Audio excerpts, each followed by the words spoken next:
DNA Sports, Dave and Joe. We're going to talk today about pitching deliveries and pitching approach. And the first thing we're going to start to talk about is the pitching grip. And we're going to talk about grips when players are able to do it with their index finger and middle finger on top of the ball and their thumb underneath it. We're not going to talk about the younger kids who have to have maybe all four fingers on the ball. Their hands are too small. Right, or the ring finger. We're just going to talk about the standard Maybe grip. 10 to 12 and up. 10 to 12, then 10 through to high 12, school. right. Just a proper way to hold the ball. And it's really important to know that a lot of kids don't grip the ball right, even if they're in high school. I've seen it this year with one of our pitchers, and I see a lot of youth ball, but they not only do they not grip the ball the right way, they take the ball out of the glove the wrong way. So Let's talk about that, Joe. I see a lot of that as well. All right, so when we talk about the grip then, we talk about in terms of just a fastball. There's the two-seam and the four-seam, but we talk about having a loose grip. You know, if you're throwing a fastball, you're going to get more speed on it if it's more out in your fingers. You got your pointer, your middle, and your thumb underneath the ball. When we talk about throwing the fastball, though, we talk about the drill all the time. I know you always said it, is if you walk behind a pitcher and you knock it out of his hands, that's a good thing because he should have a loose grip on it. Yes, and the faster you want to throw it, you don't grip it harder. You grip it lighter. And, that drill we use all the time. And it's just like swinging a baseball bat. You don't just have a harder swing. You don't grip the bat tighter. That's why you see some of the pros letting go of the bat. Exactly. So that grip is really important to get the pitch started in the correct manner. And, so many kids have the grip jammed in their hand, or they grip it too tight. They figure they have to really tighten their grip on the ball to throw it harder, and all you're doing is choking the action and choking the velocity. So and just to go off that, I was watching Chris Sale pitch the other day against the White Sox, and even the announcer was talking about how he doesn't necessarily throw his changeup all the time, but he'll come at him with his best fastball and then put the ball a little bit more back in his fingers and throw a slower fastball.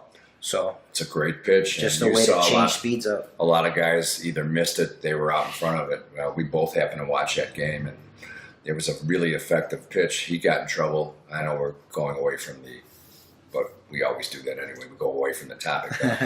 He was trying to overthrow, and it got him in trouble. And same thing with the opposing pitcher, Quintana. They were competing at each other instead of competing against the batter, which sometimes competitive juices get the best of you. So that's what happened. But bringing it full circle, it does just go to show how important and effective the grip could be. So you have to master the proper way to do it if you're ever going to try and switch it up and move it back in your fingers, back out in your fingertips to mix up the speeds. Because, that's what pitching is. Movement, location, changing speeds. Yes, it's not throwing. It's pitching. And, to your point, the thumb should be directly in the middle of the ball. The finger should be in the middle of the ball, because if you go on one side or the other, the ball will move in one direction or the other. And sometimes you get underneath the ball when you're on the side of the ball, and that's going to flatten your pitches out when you get older, and the ball's going to be hit a long way. So really, to have your fingers in the middle of the ball with your thumb directly underneath it has a truer ball flight, which means you'll be able to throw more consistent strikes. The next thing is the ball coming out of your glove, and we always try to teach our guys both thumbs down on the glove, your palms down onto your glove, your thumbs down. And it's keeping your fingers on top of the ball, and the delivery should come full circle. There's a lot of pitchers that they try to get extra on the ball, and they end up going backwards like that, inverted W, which is a cause for an arm injury. So the proper grip and then taking the ball out of your glove correctly is really important. If you take the ball out of your glove palms up, you just can't have a natural motion, because then you have to turn it anyway. You're going to be late. You're going to cause a lot of physical problems. So taking the ball out of the glove the wrong way. So tell people a little what you mean when you say late. I feel like maybe not everyone understands that term. That's true. It's my fault on that. we do give the audience respect, but sometimes we get into coachese. So late means you get the ball to your glove too late. When your foot lands on the ground after you finish part of your delivery to ready to throw, your hand is still below your waist. That's late. It's still lagging behind where it needs to be versus when your foot lands, you should be landing into that arm slot to rotate through. So you don't rush your delivery so you can throw the ball where you want to. If you land late, I mean, if your front foot lands and you're late by your side or below your waist or just a little above your waist, you're going to rush your delivery to try to be on time, and the ball usually always goes up and in to a righty hitter, almost always. And if it's a lefty, it's up and into a lefty. Right, so then they have to do things like fly your shoulder open, but we'll get to that. But again, when we take the ball out of the glove, we tell our players, take the ball fast out of your glove. You're not trying to throw a slow ball. It's a fast ball. So you want to create as much hand speed as you can, and when you're ready to throw the ball, get the ball out of your glove fast. Plus the fact the hitters won't be able to follow fast hands rather than slow hands. They can follow slow hands. So thumbs down, palms down, and then it's a natural circle. And then when you get to the top, everything rotates. Your palm goes up with your front hand, the non-throwing hand, and your shoulder naturally rotates to the throwing area, the throwing slot. Okay, and it's a natural delivery. You don't go backwards. And again, if you create hand speed, you won't have to do inverted W, which is a really common flaw in a lot of pitchers that try to throw really hard. And I would say the one thing with, if you take the ball out of your glove the proper way and you learn the proper grip of every pitch and you learn to hold the ball loosely, you'll realize that you won't be late as much because you're just trying to throw every pitch like a fastball. You're not trying to slow down. Now, when you're slowing your arm down for certain pitches, you're going to be late because the timing's different on each one. Exactly. And not only are you going to be late, but people are seeing that you slow your arm down. You're tipping off your pitches versus generate a lot of hand speed every time. Let the grip and the angle of your forearm dictate which pitch you're throwing, and then everything else should take care of itself, assuming you work to have the proper mechanics. Exactly. And a lot of young pitchers, and even in high school, they slow down their hand, they slow down their arm to find a target. And one of the key things that we say is your eyes find a target. If your eyes find a target, you won't have to slow your arm down at all. And the younger the pitchers, we got to slow it down to throw a strike. That's exactly wrong. And I hear a lot of youth coaches say that, hey, just try to get it over. Well, that means slow everything down. I mean, it's a catchphrase for that. They don't know what they're talking about. Again, so many people don't want to teach pitching because pitching's so complicated. There's very few. There's a lot of hitting coaches, but there's very few young pitching coaches. And that's why we're trying to give you some advice and some coaching to get young pitchers started. Plus, there's no harm listening if you're a high school coach to brush up on stuff you might have forgotten. Yep, and that's why I think when you hear a coach say, slow it down, lay it in there, just lob one over. And you've heard that a million times. And I'd like to give coaches the benefit of the doubt. They don't mean that. They mean, don't try to overthrow. Don't try to go 100% and gas yourself in the first inning and overthrow like we were saying even Chris Sale was trying to do. Right. And that's when you're not going to find the strike zone. But the way that they're conveying that to the players is like, okay, let me try to aim and find the target by just letting it go over the plate. Now you're pushing. Now you're trying to you're fine-tuning everything. When your mechanics fall apart. In reality, you should be using the same mechanics without trying to throw 100%. If a starting pitcher is throwing 100% every single pitch, they're done by the second inning. I mean, that's a lot of especially for a younger player, exactly. not even a fully developed player. But your point was really good. Well, if you have the right grip and your arm slot in nice circle, nice easy motion, and land correctly and on time, you can throw pitches for strikes a lot. And then when you get older, the speed will add and the action will add on the ball. So if you're doing that as a 10-year-old, 11-year-old, and you just keep on doing the right stuff, and it's been proven that you're doing the right stuff, and you can throw the ball to all 4 quadrants, which is up and away, up and in, down and away, down and in. If you can hit those 4 quadrants, you're going to be an outstanding pitcher on any level. And we haven't even gotten to having the proper leg mechanics or anything like that to support that. No, we're just talking about, our first topic was in the pitching delivery, the upper body. We'll get to the lower body, but... And just since we're on that topic, I think an important message here is that a lot of people don't realize, or maybe it just doesn't register until they have that like aha moment, but strength and conditioning supports your mechanics. Absolutely. So if you throw a consistent 72 miles an hour, let's say.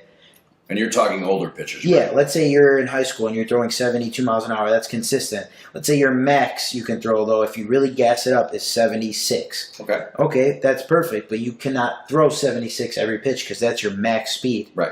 So you throw a consistent 72. The only way that consistent 72 goes up to a consistent 74 is through strength and conditioning, because they support your mechanics to allow you to have the stamina and the strength and the power to rotate through and throw 74 consistently. Okay. So along those lines, how can 10 to 12-year-olds who aren't really supposed to weight train yet, how do they get stronger and maintain the same mechanics that they've shown that are pretty good? Well, that's exactly, and that comes a lot from the coaching to teach them the right things, not slow it down, throw it in there, or not trying to overthrow. They need to learn to just throw within their body, which is what every pitcher should do, because as they get stronger and faster or whatever, they'll naturally throw harder. So pitchers, whoever they are, 10, 11, 12, 16, they should learn to throw within their body. Mm-hmm. And even as those 11-year-olds are playing long toss and growing up and playing catch more, they're going to naturally get a little more strength. Okay, so that's where they get their strength.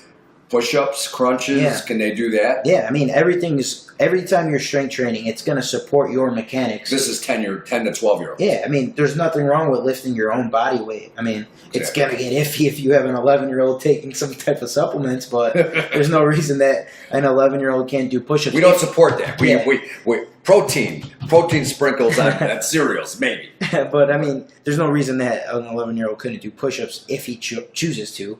But yeah, naturally you're going to get stronger, but you need to trust that as you're getting stronger or putting in work or just, however it happens, you're going to throw as fast as you can within your body. That's like, if we're turning a double play and you try to move faster than you're capable, you leave the ball behind. When you try to overthrow, it's always going to turn out wrong. Ball, action off the ball, straighter, ball hit really far or walks. Mm-hmm. So, but if you stay within, what has been successful for you? Let's say, hey, my ball tails a little, my ball cuts a little. There won't be any rising fastballs in the younger ages. But in the 16, 18, hey, I found something I can rise the ball, because if I consistently repeat deliveries. Now, we've heard this our whole life. If you have repeatable deliveries, you will be a successful pitcher. Exactly. Tell us what a repeatable delivery is. Well, to me, a repeatable delivery is someone who can throw the ball where they want to, when they want to, and consistently produce strikes. They get outs with balls and they get ahead with strikes. Okay. So, do you need more from a mechanical standpoint? No, my definition is you can repeat the same mechanics over and over again to get the results you're talking about. Well, yeah. So it's basically the same thing, but they talk about repeatable mechanics. That's why guys stay in the minor leagues. We're talking now with the pros. They can't repeat their delivery. For example, the White Sox have a guy in a trade for Adam Eaton, Lucas Giolito, and he can't repeat his mechanics. So he pitched a no-hitter last week, and then he faced the same team yesterday, the day before, and in 4 innings gave up 8 hits and 2 runs with, I believe, no walks, but only 2 strikeouts. Well, obviously, he didn't repeat the delivery as well as he did the start before, where he pitched a no-hitter. Mm-hmm.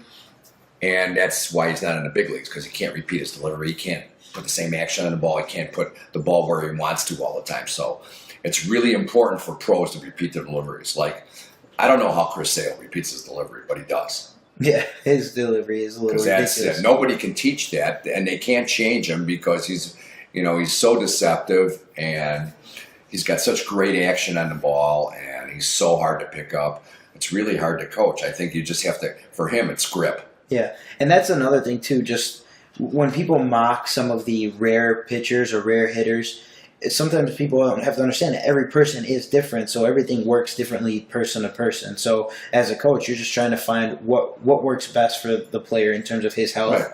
and his talent and his delivery and everything like that. Right. The biggest problem with Chris Sale last year was with the White Sox, and it used to drive me crazy, is because his pitching coach, Don Cooper, who he's well regarded, I guess in the big leagues, but I'm not a big fan of his, and he gave Chris Sale wrong advice. Don't throw as hard as you can all the time. Try to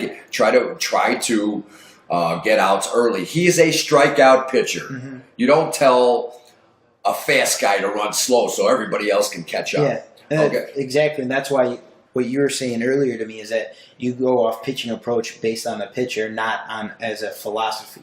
Right. So he basically made it easier for the hitters to hit him because we're not going to throw it as hard because we're going to cut your pitch count. Well, his pitch count wasn't cut that significantly, and he gave up more hits, and he didn't strike out as many. So what kind of coaching is that? Mm-hmm.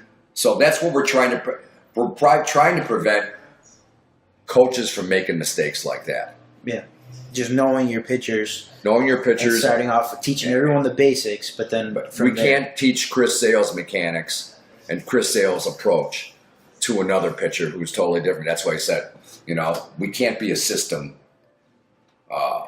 teaching staff. We have to take each individual and see what their strengths are and work with that. You have to be really knowledgeable.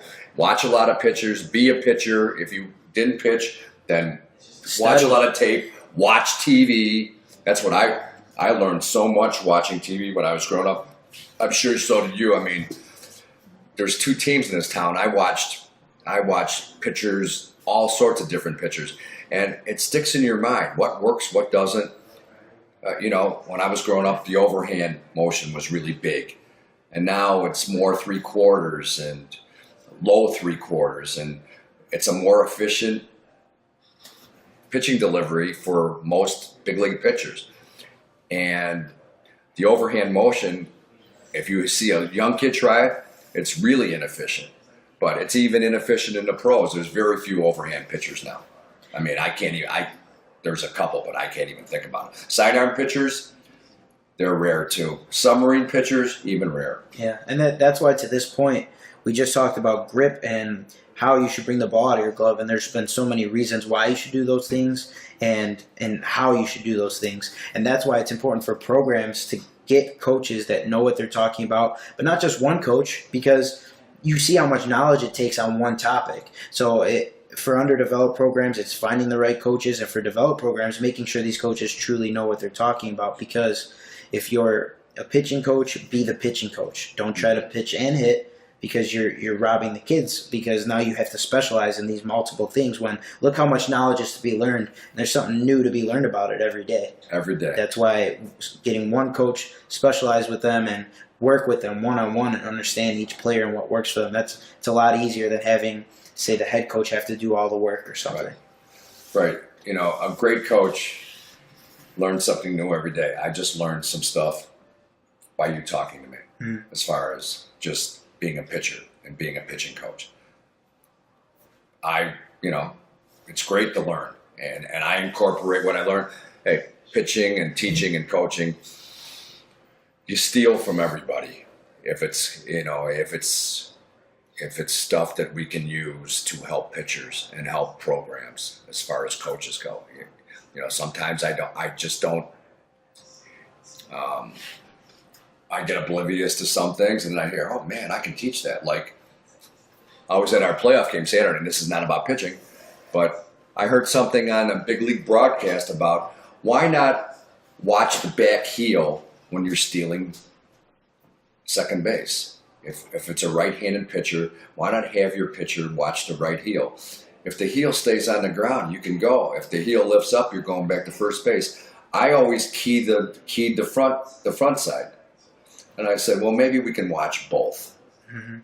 So I learned something that I've been teaching for years, and I'm not saying it's wrong, but I want something where guys can get great jumps. So that's something that I learned, and maybe I can incorporate it to help our pitchers keep runners closer by not lifting that heel or something like that, or just just be as crafty as you can by not lifting that heel. So maybe other people teach that way, and I just want to counter that by having our pitchers ready for great pickoff moves. And again, we're talking about deliveries and approaches, and we're not even going to get into pickoffs today, or pitchers fielding, which in youth baseball and in high school baseball, more games are lost by pitchers not being able to field in their college position. baseball too. I mean, it happens. And I can't believe in college baseball, and I've watched a ton of it, about pitchers not knowing how to keep runners close and having really bad pickoff moves, especially lefties. Lefties who have great moves are gold. You stop a running game, and they don't even work on it. And the reason is, well, my stuff's so good that I'll just strike 3 guys out anyway. Not when the higher the level you go, you're not going to strike out everybody. Yeah.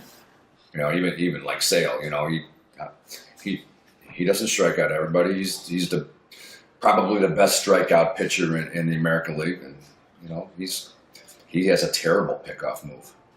He just lobs it over there. Yeah. And last year he forgot how to field his position, and actually against the White Sox this time he actually covered first base. Another thing that we don't talk about: pitchers backing up the bases and covering first base on every ball hit to the right side. There's so many things you can talk about pitching, but I digress. We're going back to delivery. All right. So we talked about the grip and how you should take the ball out of your glove. Where do you want to go from there?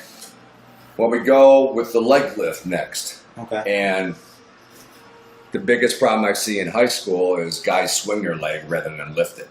And when you swing your leg, or you go backwards before you go forwards, you're late. Okay? When you swing, sometimes when you swing, you also open up your front shoulder. And when you open up your front shoulder, your arm slot goes, your release goes, and you end up throwing the ball up and in again. So, again, we want you to lift. The better the balance in any sport, the more successful you're going to be. I notice a lot of guys, instead of lifting straight up, they kick their leg outward. So if you can balance with that, with your back leg, that's pretty deceptive. A lot of them will kick outward and then head toward home plate. Okay. But as a result, I see a lot of them landing like just on their heel, sort of leaning back. Okay, we haven't even talked about that yet. So that leads to more mechanical flaws as well. And when you're teaching pitching, especially to kids just starting out, I think until they find who they are and what they're comfortable with, because we keep talking about a consistent delivery. If they're just learning how to pitch, you should just teach them to go straight up and gain the proper mechanics before they go ahead and mock their favorite pro pitcher or whatever it is. Which everybody, because every baseball butt guy does that. Exactly, and consistency is more important to start. Absolutely. And maybe that simple delivery is who they are. So it's important to just start with the basics, find the mechanical. Simple is great. And, if you can be simple and have a real deceptive delivery where the hitter doesn't see the ball until the very end, you got yourself something. And that's, sometimes guys are so simple. The hitter, and this is when we get to a higher level, the hitter sees the ball way early and he can make adjustments. But when you have guys who repeat their delivery, pretty simple, and they're deceptive, they're really difficult to hit. And difficult to center the ball, and that's what we're looking for. Destroy people's timings too. Your timing's off, so destroy people's timing, destroy hitters' timings, and have them see the ball late. That's a recipe for a good pitcher. So after you leg lift, you can lean a little back towards second base, but you don't want to open up. If you're a left-hander, you don't want to open up your front shoulder toward third. You don't want to open up your left shoulder toward first if you're a right-handed pitcher, because when you open up, then your arm angle changes and the ball goes all over the place. So you want to stay in line with your target. and you can lean back a little. It's like the saying when I was growing up is reaching back for something extra. So you're reaching back for something extra, not locking your arm or anything, but just you're tilting your shoulders. And a lot of big league pitchers tilt their shoulders. There was a picture in the Tribune 2 days ago, Eddie Butler of the Cubs. He reached back and his right shoulder was way underneath his left shoulder because he was trying to get something extra on the ball. And then, but again, they're going back. I mean, keep in mind you still need the strength and the ability to be able to repeat that. You know. Oh yeah. So I mean, you got to have the strength, because once that happens, you're going to be pivoting off of your back leg and rotating through, and you got to be able to go from here and be on time again. Because if you're doing this, there's a chance you're going to be late if you don't have the strength and consistency to reproduce. Yeah, we talk about the thing after the leg lift is the stride, and it's a widely misinterpreted topic, the stride, because coaches say short stride, long stride, middle stride, no stride, whatever. But it should just be a natural stride. You know, it should be comfortable. Stride angle should be like this. Stride angle should never be like this. Stride angle is way more important than the length of your stride. The bigger the stride angle, the more successful pitcher you're going to be. And there's guys who are Hall of Famers that have huge stride angles without having a significantly, overstriding. And all the guys with short stride angles are not successful because they are upper body throwers, and those guys disintegrate because you have to use your lower body the correct way to take the stress off your arm, because pitching is a highly stressful skill. Yeah, I mean, it's an unnatural motion, as we talked about before, I think. Yeah, I mean, the most natural skill is when you have your arms hanging down like that. That would be a sidearm pitcher or a submarine pitcher. That's the most natural of skills. But most pitchers don't do that. So you have to use your legs, and we just want to stay in line. Your stride should be in line with your target. You don't throw across your body. Across your body, let's just say, is if your front foot goes to the right of the target if you're a right-handed pitcher, left of the target if you're a left-handed pitcher. And we try to line up our foot when our back foot starts the motion, which is back. It should be in line with the pivot foot when it lands. Pretty simple. And it's really difficult to do. And if you don't do it the right way, if you throw across your body, you won't be using the power part of your legs, which is your back hip and your pivot foot. That's where all the power comes from the ground up, just like in hitting. And again, youth pitching coaches and even high school coaches don't get that. Yeah, I would say you almost want to think about rotating toward the target. And you don't start your rotation until that front foot hits the ground. Just like when you were hitting and you pitched and hit, you didn't start rotating until your front foot hit the ground. You were a lefty pitcher, lefty hitter. And if you rotated early as a hitter, your head would be way out of there. You wouldn't have made contact at all. Right. Well, if you did it as a pitcher, you wouldn't throw one strike. Exactly. So, again, and you always land on the ball of your foot. And there's been arguments about this. Well, some great pitchers land on your heel. Well, some great pitchers either had superior arm talent or they burned out because their hips stopped. Their motion is jarred when the heel hits the ground. Your front hip starts hurting because you keep on landing on your heel. Well, once you land on your heel, you're pretty much... Do you land on your heel as you hit? No, I mean, you're pretty much spent hitting or pitching. That's why people say they're the same. But once you land on your heel, you're spent in terms of your balance. You can't really rotate with power because you're just on your back. Right. You're just on the back of your front foot. That's a great point. Versus your weight. That's a great point. Yes. You can't rotate through when you land on your heel. I mean, do anything on your heel. It's not athletic. No. I mean, there's a reason that you can't finish your pitches. You can't finish your follow through, which we haven't even talked about yet. But if you land on a ball your foot, or you land flat foot. Exactly. Maddox landed straight because he was a freak of fantastic fundamentals. So he could land straight, and his leg would bend, and then he would throw. But the other part of it is once you land with a bent leg, then when you finish, your upper body rotates around that front leg, and the leg has to straighten out. Mm-hmm. So it's just like hitting. You land with that soft front leg, but then when you're rotating around to get the power, that leg has to straighten out. Yeah, it's not something that you have to think about. Your body is not going to purposely lock itself up so you tear your knee.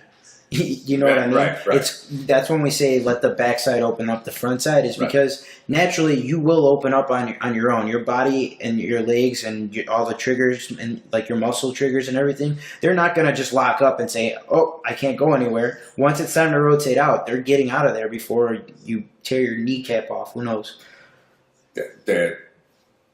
And so it's the greatest teaching point you just said, and I use it all the time. The backside opens up the front. Because you see so many guys hitting and pitching. They just open up their front on their own. They're all used up. And their head flies, and there's no way they can be successful. But if they just land square and not be impatient, and that takes coaching. You said you're rotating around. And you can film this. You can tell them what they're doing wrong. If you do that right, you're going to be really successful. That's why I think, we say landing on the ball, your foot or flat foot. I think landing flat almost is a little more natural feeling to it. But when we say heel land, we literally mean the heel hits the ground first. The toe is up. Yeah. Versus flat foot. It could be subtle where you don't realize it could be like this, and it looks flat-footed, or it could be really obvious. But the point is that when that heel hits first, that's when you throw off everything mechanically that we talk about possible problems. Heel landing causes so many problems in your delivery. Absolutely. Oh, that's a great point. And your follow-through is stopped. And your follow-through, actually, you lose a ball. As a right-hander, you lose the ball a lot inside because your arm drops. You drop on your arm side rather than getting out in front and you have full extension. And you just lose the ball a lot inside. And when your speed starts diminishing, those balls are really hit hard. This is at an advanced level. So even in high school, your heel landers, we always want to hit against heel landers because we knew they're gonna miss their spots a lot. They just can't finish their pitches the way they should, and which we're talking about a great follow through. Randy Johnson, he was 6'11" and 60 foot 6 inches from the mound to the plate, and when he released the ball, it seemed like it was 54 feet. So it's a huge advantage to be able to follow through, and when you're a heel lander, you can't do it. You end up throwing 58, 59 feet. Yeah, you literally spend everything you have. You cannot extend farther to the target once you cut off your ability to rotate. And what does it do? It gives a hitter 5 feet more to see it faster. And we know how little time you have when that ball travels to the plate. Right. To recognize a pitch and make a decision to swing or not to swing. Right. And so, if you're not being able to follow through and intimidate the hitter just by that great follow through, and if they pick it up early, they're going to eventually be successful against you. Okay. So the next thing then, would we talk about how we use our back leg to get off of the mound? And we talk about that. Yeah, that's a great topic to talk about because so many people talk about pushing off the rubber, which is... They say push, or some people even say swing your leg around. They're all trying to mimic what's actually taught, but they don't truly understand how to convey that. Right. And we always talk about, flipping the hip or flip and rip. And we want the backside to explode and flip that hip, which means rotate the hip toward the target. And when you do that, it starts from the ground up. And when players have had trouble doing that, we make sure that they put their weight on the inside of their back foot so they can pivot out of there. You don't push off the rubber. The rubber's there to help you pivot off of there, but you don't push off the rubber. I've tried it, and it's like... Well, when you push off the rubber, it's almost like you're jumping at the hitter. in which who used to jump at the hitter? Tim Lincecum would jump at the hitter, right? Yes. And like we said, we're talking about these rare pitchers that get away with whatever freaky motion they have. Yeah, he jumped at the hitter, and he had an extraordinary stride angle. We talked about at the time, and he was really good for a shorter period of time than he should have been, because he started out as a 98-mile-an-hour pitcher. He jumped fast at 172 pounds, and because his motion was kind of inefficient, because he jumped and he jumped and he jumped, that was natural for him. And then it goes to show how many people actually jump at the hitter. Right. So, but he did have a great stride angle, which made him super deceptive. But then he started losing velocity, and he started losing location, and he's out of the league. And it was a really short shelf life, and he's not a big guy. So he had to be more perfect, but he resisted change because his dad taught him, no, there's no problem with that. But it was not an efficient delivery, and it ended up burning his career up a little exactly. bit. So now when you say flipping that hip, that creates the pivot motion off of the rubber. Or when you say pivot out of there, you're trying to create that My motion. question to you is, how did you activate your back hip when you hit? It's the same thing when you throw it's your back hip opening up the front side. So one thing we would say is throwing your back hip for as a lefty, you would say at the shortstop. Okay. Because we're trying to stay closed and hit the ball the other way. Okay. So that's one thing that just to imagine. I wouldn't exactly know what you would say for a drill for them to imagine it, but when I'm hitting, I would imagine throwing my back hip at the ball because the ball's inside already. So I'm not going. If I'm going to pull off, the ball's not behind me. Right. That would be totally spinning out. Okay. Well, we teach. There's a couple different ways to teach this, but it's really important. And number one, keeping the weight on the inside of your back foot so you can pivot, and you lean the outside part of your foot. That's when you lean on the rubber to start the pivot. And then there's a couple different drills that we do. We put a bucket on, if it's a right-hander, on the right side so the guy can flip his hip and go over it. And then sometimes your body ends up like this, where your head's pointed toward first base and your foot is flipped toward third and your foot's as high as the head. That means, and a lot of pitchers in the big leagues do it because they want to make sure they get the maximum out of their backside. They also teach show the laces of your back foot to make sure you use your pivot, your back, you activate your back hip. So I see a lot of that. It's fairly efficient too. I kind of like the other one where you have to really lift that hip off and rip the hip toward the target. And again, using your hips and using your legs, the power ground up, it's more efficient for longer innings pitched in games. Well, I mean, everything is producing an opposite force there when you're using your legs, because you're going down into the ground and it's coming back forward. I mean, when you run, you push hard, down and back, and that propels you forward. Absolutely. So, and power hitters, they use that ground, what you're saying, just to dig in. That's what some of our players don't even know why big league hitters dig in. And they dig in to get the most leverage out of the ground and get the biggest hip turn they possibly can get to the inside of your front leg. You can do the inside of your front leg with pitching too. I mean, and again, you rotate around that. You land softly, but then, like you said, the leg naturally straightens and your upper body and everything rotating around. That's how you maximize your velocity. And it takes constant coaching to make kids get that right. They just look at arm talent, youth coaches, and you can't. It starts from the ground up.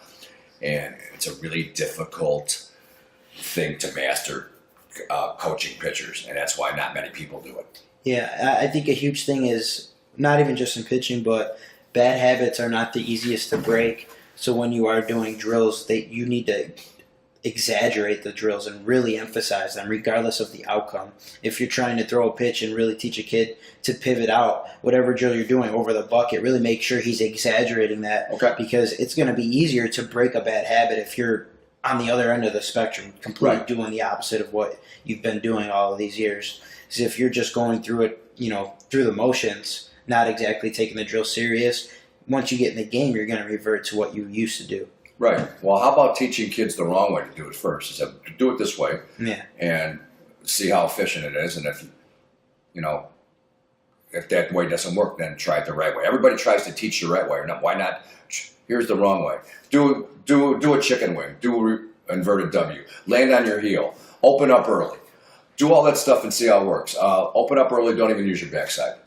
Yeah, here's one. Take the right drill and have them do the wrong thing. Yes. I used to when I would pitch, you would put the brick there in front of my leg so that I would pivot out and finish over the brick. Great drill. So if I do the wrong thing with the right drill, I'm going to smack my foot off of the brick. Yes, that's a great drill. I forgot about that.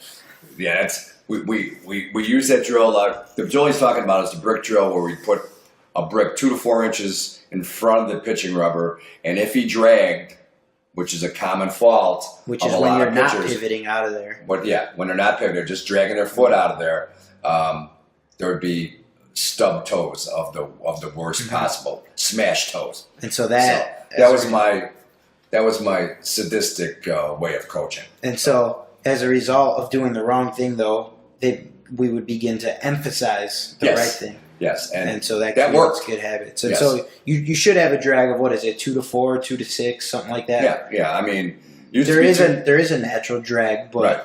There's a natural drag. Some pitchers in the old days had metal on their spikes on their toe because they would wear out their spikes because they would drag so much. They would keep on dragging. So they would put metal instead of correcting it. Put metal on their spikes. Yeah, I would say most pitchers, their cleat life is a little bit shorter than everyone else. Right. But the kids who really run through their cleats and you're looking at them, how torn up they are, that's when you should be really paying attention to the drag. Absolutely. Well, I hope that this has been informative to a lot of people that are going to listen, because pitching delivery is so neglected, and it's so fascinating when young players get it, because they make themselves into great pitchers and they can go far, like a star in high school, pitch in college, maybe even get drafted, because most of these guys, unless they have superior arm talent, need great mechanics. Exactly. All right. Well, that's it for today. That's it for today. We'll talk about pitching approach next week. We were going to talk about it this week, but of course we got sidetracked because it was really interesting. And this discussion, pitching is fascinating, and both of us really have a passion for teaching coaches the right way to teach pitching and teaching pitchers in general. And we'll definitely get sidetracked every episode. Yeah, we always do. That's fine. Yes, it's fine. It's great. It's all baseball, and you got to love baseball. So until next time, Dave and Joe signing off saying goodbye.